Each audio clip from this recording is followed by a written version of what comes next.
First up, MVP, right? We'll start at the very top. Let's do it. Start at the tippy top. He was my MVP choice going into the season, and despite the fact that on 4 downs just a couple weeks ago, I said Tom Brady was the MVP because he was performing very well and his team was undefeated, and it seems like he shamed the NFL into stopping with the holding calls. That didn't work. The holding calls are still coming from within the house. So it might have helped for just one quarter against Sean Hockley, because you can't stop Sean Hockley. You can only hope to contain him, to use a Dan Patrick phrase. So Patrick Mahomes, who leads the league in passing, Patrick Mahomes, there's been just 3 quarterbacks to lead the NFL in yards per attempt, passing yards, passer, touchdown, and passer ratings in a single season since 1970. All 3 won the MVP that season, and he is currently doing that. He's my quarter season NFL MVP. Chris, who's yours? I like it. I think he's the clear-cut choice, but if I'm going to pick a runner-up here, I'm going to go with Russell Wilson, Seattle Seahawks quarterback. He leads the NFL in completion percentage, 73%.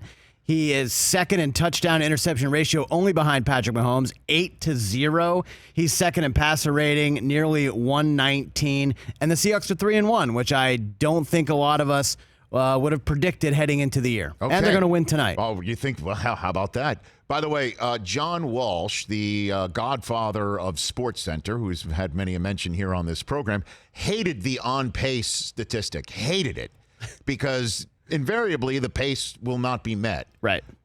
That said, Mahomes is on pace for a 6,040-yard passing season. Which is insane. That would be a record or something, to use the Kenny Mayne phrase. All right, next up, do you want to start with Coach of the Year, Chris?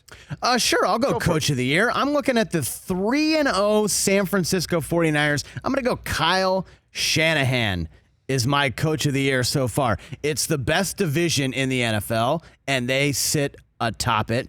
2 of the wins have been on the road in tough places to play. Like what? Like where are those tough places to play? Let's see. At Pittsburgh. Yeah.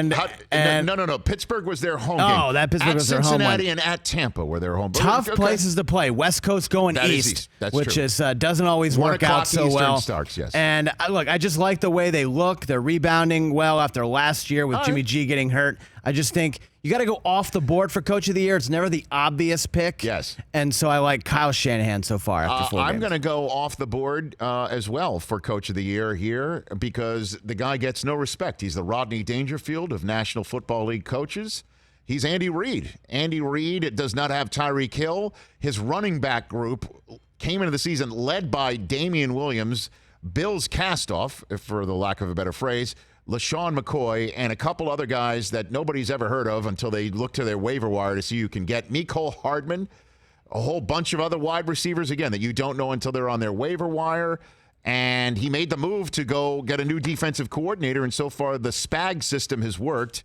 I say the brother of Randy Reid, Andy Reid, is my quarter season Coach of the Year here on the quarter season NFL Honors. For more of The Rich Eisen Show, tune to Audience Channel 239 on DirecTV for free on BR Live, or download the Rich Eisen Show app.